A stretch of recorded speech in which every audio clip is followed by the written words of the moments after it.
60 milhões de refugiados. Este é o número estimado de pessoas que vivem hoje deslocadas de seus territórios, de seu povo e de sua cultura contra a sua própria vontade. 60 milhões de histórias, de maneiras de entender e de lidar com a terra, com o meio ambiente e com os outros seres que habitam esse planeta. Conhecimento, tradições e sabedoria que correm o risco de se perder. Mas, para nossa sorte, tem gente que está transformando essa catástrofe em uma oportunidade, não só para reafirmarmos a nossa vocação de solidariedade e acolhida, mas para melhorarmos como sociedade, aprendendo sobre o mundo, a vida e a maravilha da diversidade cultural que há em nós, seres humanos. No programa Capital Natural dessa semana, nós vamos conhecer e conversar com duas dessas pessoas. A advogada Mariângela Garbellini, coordenadora geral do projeto Abraço Cultural, e a jornalista Maria Nilda Santos, que idealizou e é hoje diretora do projeto Deslocamento Criativo. Os dois projetos trabalham com uma ideia simples e muito legal. Valem-se da diversidade e riqueza cultural para acolhê-los e ajudar na sua integração, inclusive no mercado de trabalho. Então, muito obrigada pela presença das duas. É um prazer falar com vocês. Eu começo lembrando de uma citação de um entrevistado meu aqui há alguns anos, falando sobre os refugiados, de que ninguém abandona o seu lar por livre e espontânea vontade. Há muito sofrimento, há muita dor nessa quebra, nesse pedido de socorro.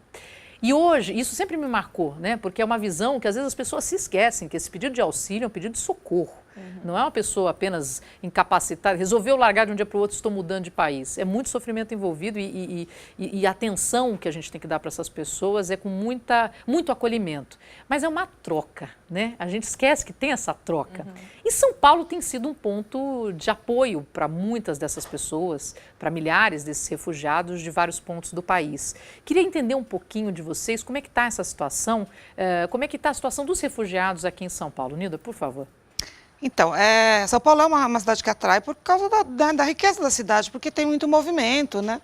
Gera emprego, gera isso, gera aquilo, e porque as pessoas se sentem seguras numa cidade grande, né? Enfim, e há muita dificuldade.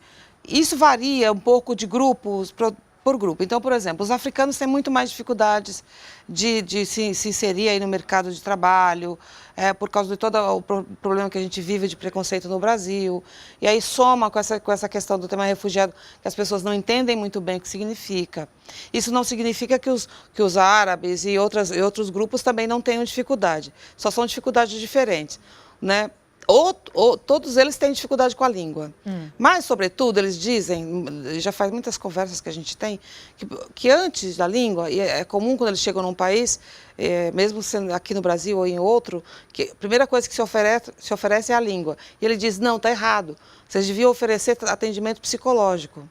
Porque a dificuldade que a gente tem de adaptação e de separar os tempos, não estou mais lá, estou aqui, não vou ter mais para onde voltar, todas essas questões são muito mais agravantes do que a questão da língua. Não que a língua, né, não tenha lá, né, não tenha importância, claro. Não é isso. Sim. Mas ele diz, a ordem deveria ser essa, primeiro ou simultaneamente as duas coisas.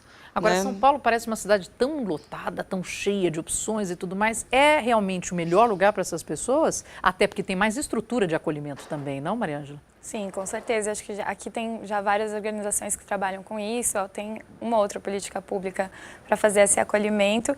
E eu acho que por ser uma cidade grande, até o respeito, a tolerância é um pouco maior do que talvez em cidades menores, mas não que isso seja uma verdade absoluta, porque a gente ainda vê realmente muito preconceito, xenofobia, mesmo aqui em São Paulo, que já é acostumado com uma certa diversidade de muitos anos, né? Faz diferença ter, dentro de cidades como São Paulo, que já tem grupos grandes de sírios, que já tem grupos grandes de venezuelanos, que agora chegam em mais quantidade, enfim, de tantas outras populações, existir essa comunidade, essa pré-existência de uma comunidade que já pode acolher essa pessoa, até para ajudar nesse processo de adaptação? Sim, existem muitas comunidades, por exemplo, a comunidade síria é muito forte aqui, então o acolhimento é muito mais fácil, eles já chegam aqui com um ponto de apoio, já são melhores recebidos, assim, tem uma facilidade, mas ainda tem vários outros obstáculos. Eu acho que o acolhimento da comunidade é muito importante, mas também tem que ter toda a inserção na sociedade brasileira para facilitar também vários outros processos, né? Mantendo a ideia aqui em São Paulo de um lugar com bastante acolhimento, A gente passa até agora uma política pública para o atendimento ao refugiado. Queria saber que pé está isso, qual é a visão que vocês têm hoje do que já é praticado aqui em São Paulo? Até bem pouco tempo, o governo tinha muito investimento, o município, na verdade. Né? Grandes ações a gente tinha visto mais em relação ao município, que está mais ali no dia a dia, onde os refugiados vão bater na porta. Então, acaba sendo um ponto mais forte de interação dos refugiados com a questão das políticas, né? Uhum. E o governo vem agora tentando pegar um pé e ajudar também, porque está acontecendo também uma distribuição pelo interior, por outros municípios, né, do estado, e não necessariamente a capital. Os próprios refugiados circulam, vão vender coisas, por exemplo, que é uma alternativa que eles encontram, vão para a praia, vão para a temporada, ou vão para alguma cidade do interior. Então, acontecendo essa distribuição. Então, essa formulação de políticas, ela ainda precisa se estruturar, na verdade. Por mais que se tenha feito, ela ainda é insuficiente e eles têm essa necessidade mesmo de várias formas, né, de serem atendidos e assistidos, sobretudo. Né? Não assistidos no sentido de, coitadinhos. Não, eles querem um impulso para poder se movimentar, entender como é que funciona todo o sistema complexo, público nosso e tal. E acho que é isso um pouco. Mas essa coisa de ficar junto me lembrou uma outra situação. Tinha um grupo questionando, por que os haitianos, eles não têm a classificação de refugiados, mas a condição é a mesma. Ficam no centro, dentro de um como é que chama? Todo mundo aluga um quartinho, mas fica todo mundo naquele lugar que é horrível, sim, e paga um cortiço, e que pagam aquele preço altíssimo. E todo mundo questiona, por quê? Mas por que isso? Eles respondem muito simples, é porque nós estamos juntos. Uhum. Né? E ali a gente se protege, e não só se protege do ponto de vista físico, de insegurança ou financeira, mas também se protege emocionalmente. Então, muito dessas explicações também vem Agora, daí. Com toda essa intolerância que a gente sabe que tem, a gente percebe isso, a cada notícia de auxílio, de acolhimento a refugiados, às vezes a gente acaba sentindo isso no olhar das pessoas, no comentário das pessoas. Que forças ativas agiram para, por exemplo, mobilizar um poder público a tomar atitudes e ter uma política? São várias organizações também, né? Além dos refugiados que vão chegando e alguma coisa que precisa ser feita, porque o tempo de acolhimento deles, por exemplo, na Caritas e em outros lugares, que é a primeira porta de entrada, tem um tempo. Eles não podem ficar ali por muito tempo. Então, dali a pouco precisa acontecer alguma coisa. Então, tem uma pressão do próprio grupo que chegou, agora está no momento mais intenso de venezuelano, mas teve um momento sírio, teve um momento africano, então cada momento é uma pressão natural. E tem as organizações que trabalham com esses públicos, né, e que pressionam também, contribuem para a formulação das políticas. Então, é um conjunto ali de pessoas, organizações públicas, não públicas, todo mundo junto tentando construir essas políticas, né, na verdade. Bom, já é, por mais ainda cheio de falhas, eu acho que a gente pode pensar num momento positivo, que já é um começo, né? Meio copo, meio cheio, mas calma que a gente só vai fazer uma rápida pausa, falando meio copo, toma um copinho d'água. Não vai dar tempo, é muito rápido a nossa volta. Até já.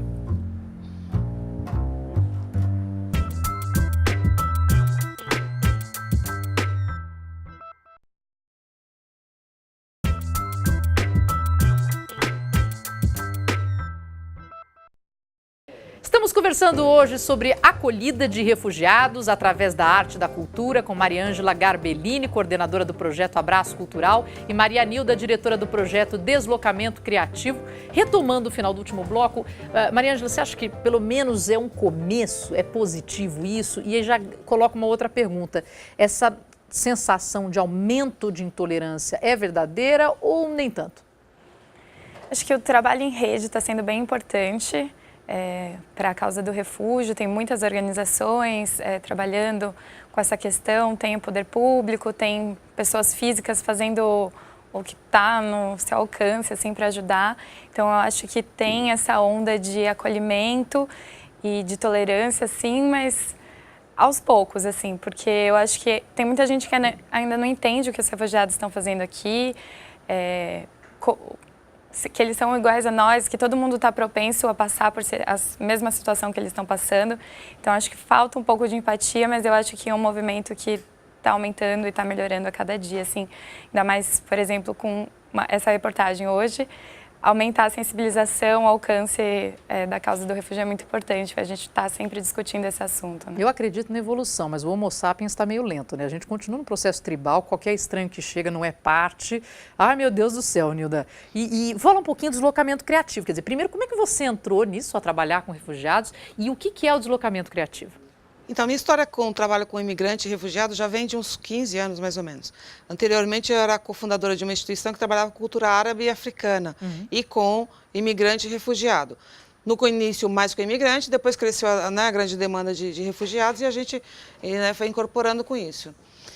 E aí eu senti a necessidade já não estava mais nessa organização e fiquei tentando perceber de que forma contribuir com todas essas informações que eu fui reunindo ao longo dessas experiências, né? E aí me percebi que é essa coisa. Tem 3 povos que não se conversam, que é o setor público, o setor privado e os refugiados, no mínimo, e a sociedade civil. Então, todo mundo quer dialogar, mas esse fica meio capenga ainda, sabe? Assim. Então, o deslocamento criativo, que é essa ideia de, vamos então mapear onde é que estão os refugiados que produzem atividades na área da economia criativa. Não só pelo diálogo, isso é uma coisa importante, mas também é uma coisa mais positiva, dizer o seguinte, olha, nós estamos aqui, a gente está numa situação difícil, mas a gente tem a questão positiva, que é verdade, que todo mundo tem.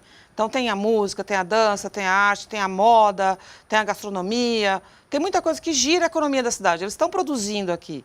Então eles não são um peso para a cidade. Né? Nenhum povo foi, né? A gente estava até falando antes do programa começar, a gente esquece, mas assim, fomos completamente alterados pelos italianos, pelos japoneses, essas comunidades de pessoas que vieram e transformaram o sudeste do país, principalmente, falando só daqui, sem falar dos alemães no sul do país, quer dizer, a gente teve esse mix, hoje a comida, o jeito que a gente fala, o que a gente gosta, totalmente porque a gente agregou a cultura do outro e aprendeu tanto. Você imagina o que se aprende com a cultura síria, como se aprende com a cultura africana, com a cultura árabe. E a gente, assim, tendo contato de pouco em pouco, já começa a agregar algumas coisas. Mas a gente pode fazer muito mais, né, Nilda? Pode fazer muito mais. Eu acho riquíssimo, porque, assim, você tem que abrir mão dos seus conceitozinhos, daquela coisa que você acha que aquilo é o certo para o mundo, o que você aprendeu do mundo. Não. Quando você entra em contato com uma outra cultura e com um povo que está chegando tão puro no sentido de estar vindo subitamente, assim, né? Não é uma coisa que foi planejada. Não, aconteceu e agora e não tem volta, é já, é todo mundo junto. Então, se você quer interagir com essa pessoa, você tem que abrir mão desses conceitos, né? E ali tentar trocar com o outro, porque ele está fazendo um esforço enorme. Você também vai fazendo um outro esforço enorme. Isso significa que você tem que zerar um pouco tudo que você tem ali estabelecido. Não quer dizer que você vai desconsiderar completamente o que você é. Mas ali há uma possibilidade. Essa possibilidade, ela só se dá quando você abre mão, né, também dessas coisas. Você fica limpo também para poder interagir ali, porque vai exigir que você chega com uma coisa sobre a pessoa, não vai funcionar. Então, você tem que estar dentro do projeto do deslocamento criativo, quer dizer, vocês viabilizam que essa pessoa que tem uma capacidade tenha um parceiro, tenha um lugar para trabalhar e expor? Como é que funciona? Em primeiro lugar, a gente pensa em, vamos mostrar para os 2 setores. O setor público precisa formular política pública e ele não sabe onde é que estão esses refugiados, o que eles produzem, onde eles produzem, quanto eles produzem. Então, nós estou mostrando para vocês, eles estão aqui, eles fazem isso, quer criar uma política, nós já sabemos onde eles estão, quais são as carências que eles têm. Ótimo. Aí 2, a gente está mostrando o empresariado, olha, aqui tem um refugiado e ele faz isso, ele tem essa capacidade, a interação, a riqueza dentro da empresa. Se você soma um refugiado dentro da sua equipe ou contrata num evento, esses grandes eventos, São Paulo é uma cidade que produz evento o tempo todo. Sim. Você agrega ele fala 2 ou 3 línguas, geralmente esse refugiado nós temos no Brasil, tem um problema de não ter esse ensino de idioma, a gente quase não fala outra língua. Então, ele tem essa contribuição importante, mas ele também sabe isso, sabe aquilo. Olha que riqueza que vai ser juntar a sua equipe mais um pouco de gente que veio de fora e isso pode dar certo. Seja você contratando por um evento, seja você inserindo dentro da sua empresa, dentro de algum cenário possível ali e que seja uma riqueza que eu acho que é. Sempre, só tem que fazer adaptação. Então tem a sociedade civil, olha, eles não são um peso, eles estão aqui fazendo isso, vai ver que coisa bonita que ele está fazendo? Olha isso, assoma isso na tua vida também, junta, de repente, outro dia tinha um grupo, um angolano recitando poesia, um grupo árabe, isso de imigrantes e refugiados, fazendo o fundo musical, ficou a coisa mais linda. Nossa, emocionante. Sabe, assim, e muito, muito, muito, muito lindo. Então, há muita coisa que se pode. Então, vamos lá, vamos fazer essas trocas. É tão mais simples, assim, né? E tão mais gostoso também, né? Nossa, que lindo. Muito obrigada. Então, essas ideias todas juntando. Maria Ângela, você também tem um projeto social aí que tem tido um impacto social muito grande. Como é que é? O que que é? Como nasceu aí o Abraço Cultural? Então, o Abraço Cultural nasceu da gente perceber os obstáculos que o refugiado tinha para se inserir no mercado de trabalho. Então, tinha a questão da língua, tem a questão da validação de diploma, eles chegam aqui e não conseguem atuar na profissão deles, na profissão que eles se formaram. Às vezes a pessoa é neurologista no país, chega aqui, não tem como. Trabalhar na construção civil, tem que se virar, né?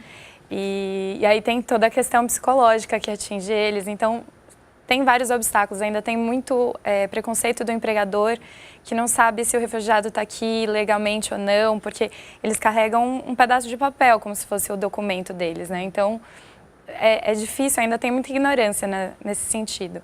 E também a gente percebeu que, além dos obstáculos, eles tinham um potencial muito grande de ensinar a língua deles, de ensinar a cultura deles, e a gente entendeu que os brasileiros têm essa curiosidade de fazer essa troca cultural, de conhecer um pouco melhor sobre a cultura do outro, sobre os costumes, a vida do outro em outros países. Então, a gente, vendo esse potencial, percebeu que eles poderiam dar aulas e serem remunerados para isso, e assim facilitar um pouco a inserção no mercado de trabalho e a inserção na cultura, na sociedade brasileira como um todo, né?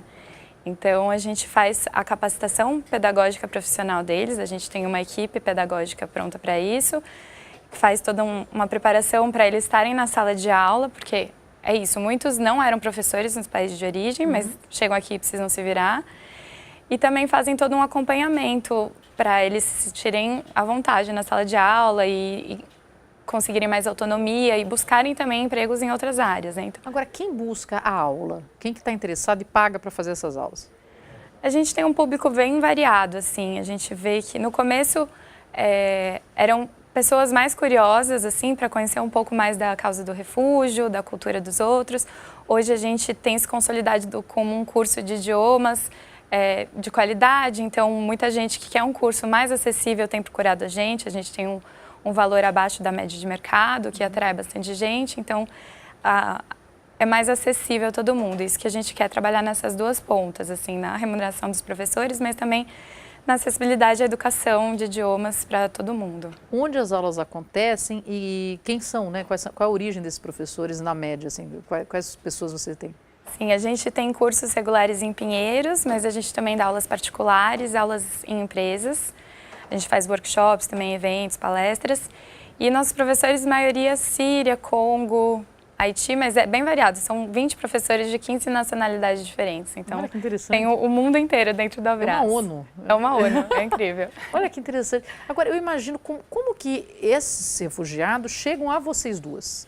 É através da Caritas? É através de algum órgão do governo? Na ocasião, quando eu estava nessa instituição, que a gente também oferecia curso de línguas com refugiados, sim, chegava por meio da Caritas, né? Você faz parceria, a Caritas escolhe algumas instituições que ela considera que trabalha, né, do modo como elas têm expectativa, e ela encaminha essas pessoas. As pessoas chegam lá com necessidade XYZ, e aí depois de um tempo também tem um boca a boca entre os próprios refugiados e tem também, às vezes, o governo federal ou alguma outra forma de indicação. Né? Vai chegando mais ou menos assim. Vai no boca a boca, né? Funciona. A pessoa se acha um colega que conhece o colega e vai falando. Vai falando. Vocês têm ideia de números, por exemplo? Quantos estão no Abraço Cultural, já participam do Abraço Cultural? Quantos do deslocamento criativo? Tem essa ideia? Eu estou botando vocês na fogueira. Sim, né? sim, não. O nosso a gente está em fase de levantamento. Uhum. A gente vai lançar agora no final de junho. É uma plataforma que a gente vai criar e disponibilizar esse material. A gente está fazendo uma pesquisa quantitativa e outra qualitativa, que é um pouco para mostrar não só número, mas também mostrar a pessoa, a situação que ela vive. Então, logo mais a gente vai ter. Mas nós vamos trabalhar com estatística. Então, a gente vai fazer uma representação. Se eu tenho 100, 200 refugiados palestinos, eu vou fazer uma proporção em relação àquela amostra daquele grupo. Então, isso logo a gente vai ter. Eu prometo. A Maria Ângela fez uma cara para mim, pelo amor de Deus. Me pergunta isso. Não, eu vou pular, eu vou fazer o seguinte, eu vou pular muito rapidamente. Daqui a pouco a gente retorna.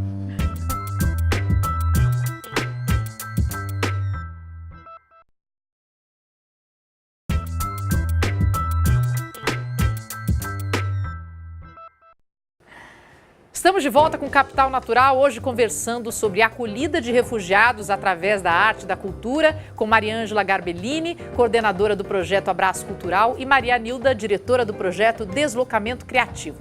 Estamos aqui falando, mas nada melhor do que ouvir quem realmente vive e viveu na pele tudo isso que conversamos. Vamos assistir trechos de depoimentos de um tiquinho dos envolvidos e impactados pelo programa Abraço Cultural. Nós estamos se purificando nessa terra, então é melhor fazer isso com alegria, porque tristeza você vai encontrar, mas pessoa feliz não é fácil de encontrar. Eu já li uma palavra que falou: ser professora, ensinar é amar, educar é amar também. É um jeito de lutar para salvar esse planeta. É uma oportunidade para nós, imigrantes, refugiados, dos países mais vulneráveis. E para mim foi mais que um milagre, porque eu acabei de chegar aqui em julho e em agosto, fim de agosto, eu encontrei um trabalho para ser independente. Eu sou Geneviève Cherubim. Eu ensino francês, mas sou mais que uma professora de francês. É isso. Eu estava estudando como estudante, jornalista, e devido às perseguições e coisas que estavam acontecendo lá no meu país, não deu para eu assim continuar a estudar lá, fazer faculdade, fazer a minha vida. E graças a Deus eu consegui vir aqui. Quando eu cheguei aqui, para mim muito difícil, porque é tudo diferente.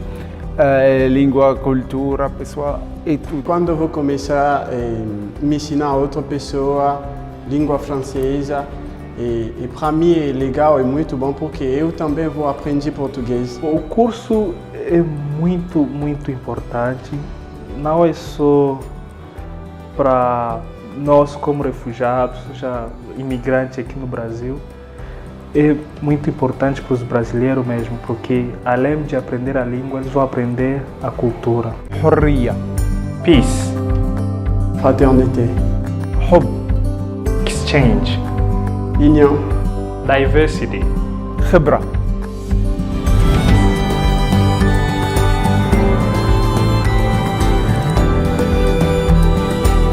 Diferentes Nações falando a mesma língua.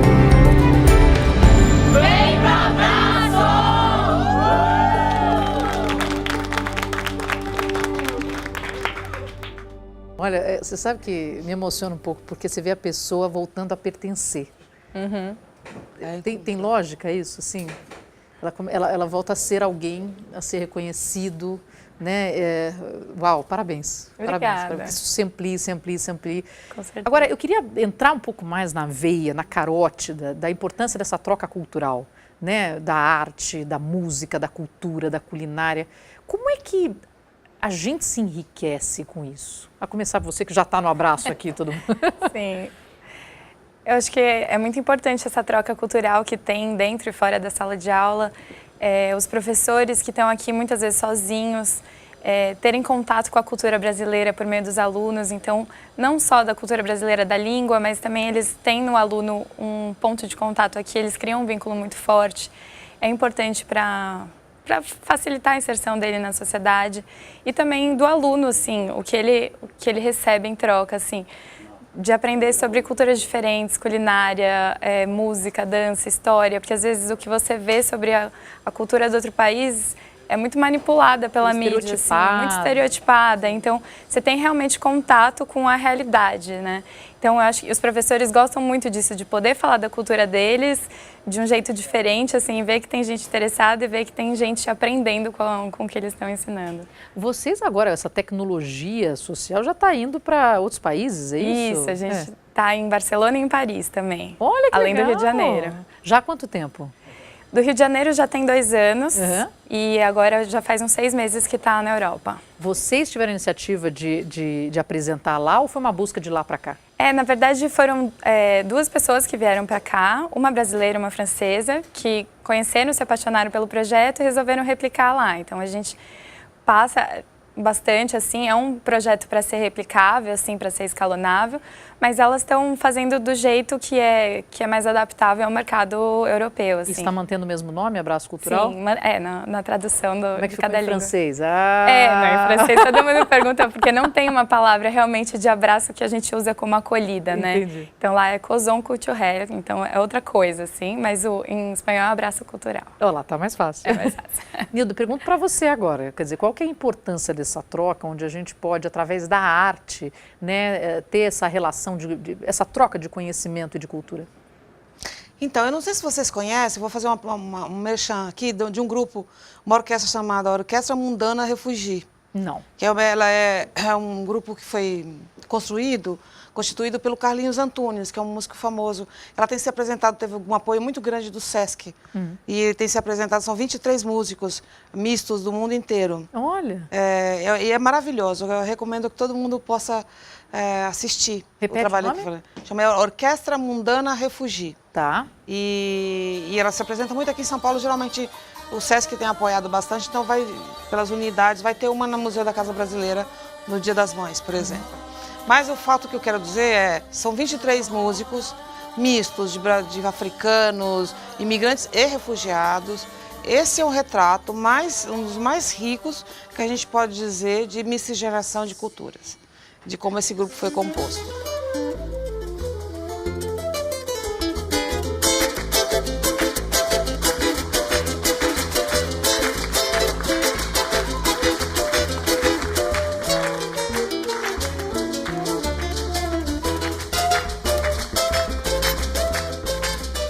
Então tem árabe, tem congolês, tem haitiano, é um misto, é uma coisa, um dos trabalhos mais bonitos que, né, dessa geração agora se revelou.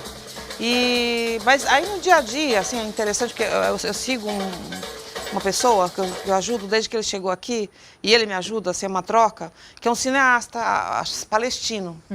Então, no dia a dia, a gente vê como é que se constrói.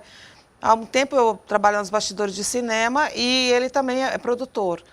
Então, para ele, eu ensino como é que foi criar uma MEI, como é que é as histórias do dia a dia, como você filma, quais são as dificuldades de locação externa, quando não é uma locação externa. E ele fala como é no meu país, se eu uso essa linguagem por aqui, se eu uso aquela linguagem por ali.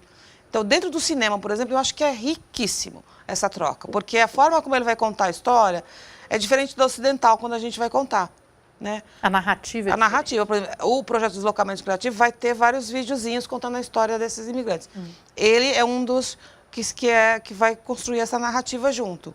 Então, quer dizer, é uma outra perspectiva. Não quer dizer que é melhor nem pior, nada disso. É outro jeito. Mas é isso, né, que eu a queria gente tocar, conta. quer dizer, o entender e dar espaço para conhecer o outro jeito nos enriquece. Muito, muito mesmo. Porque a música, o tempo, né? A questão do tempo no cinema, né? Nos vídeos que a gente vai produzir, qual a importância disso, todas essas locações. É importante, a gente coloca no comendo, você vai inserir a questão da comida no começo, ensina ou no final. Nessa ordem, ela tem uma lógica própria. Né? Outro dia eu estava filmando um dos personagens que foi entrevistado para o projeto de deslocamento criativo, que é um palestino também. E a gente foi na cozinha, ele veio todo preparado, ele é um chefe que não tinha nem oportunidade de trabalhar como chefe aqui no Brasil, porque ele não fala a língua ainda direito, porque ele não tem um espaço físico e não tem condições. Então, ele serve para festas, às vezes dos próprios refugiados que estão se casando, ou que não sei o quê, ou fazem festas, e outras pessoas que acabaram conhecendo ele encomenda. Mas é um chefe de primeira, assim. Então, também o modo como ele se comporta, a gente é muito brasileiro, muito de abraçar e de rir, de não sei o quê. Será que está certo? Assim, como eles reagem.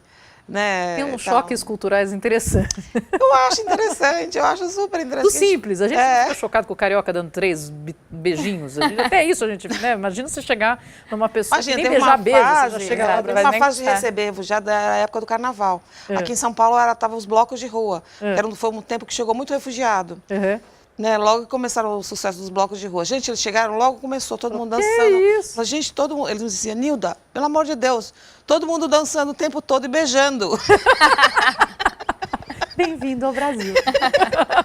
Brasileiro só beija, beija, Tá dança, indo, mas a dança. gente tá lá num beijo bom. Agora, aí também tem um outro ponto que eu acho interessante, que são as mulheres, né? O feminino nesse mundo dos refugiados. Queria um pouquinho de histórias de vocês.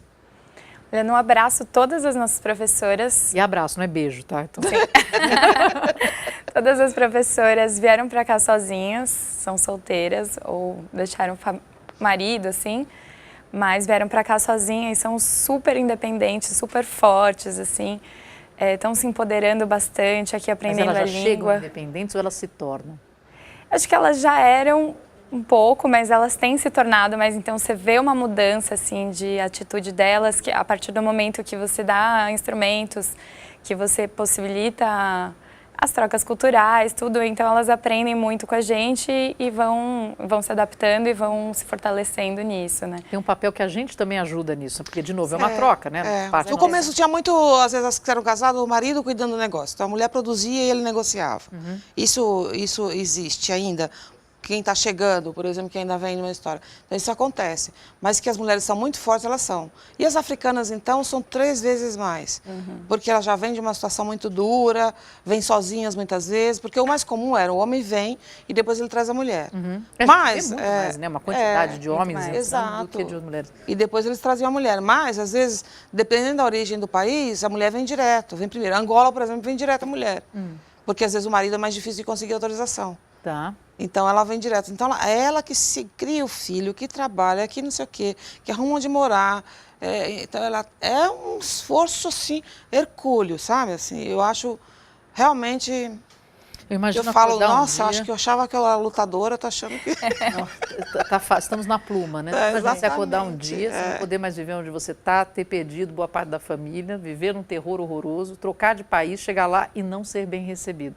É o pior dos cenários. E a gente tem por obrigação de fazer um trabalho de acolhida, mas entendendo que não é só um assistencialismo, é uma troca. São pessoas cheias de informações, de conhecimento, de cultura, né? A gente está aqui para se engrandecer. Então, eu queria muito agradecer vocês. Eu, por hora, fico por aqui, o programa acaba hoje, mas eu convido você a continuar essa e outras conversas conosco na nossa página no Facebook, no YouTube e no portal bandnewstv.com.br. Eu agradeço muito a presença das minhas convidadas hoje, a advogada Mariângela Garbellini, coordenadora geral do projeto Abraço Cultural, e a jornalista Maria Nilda Santos, que idealizou e é hoje diretora do projeto Deslocamento Criativo. Eu sou a Marina Machado e até a próxima semana.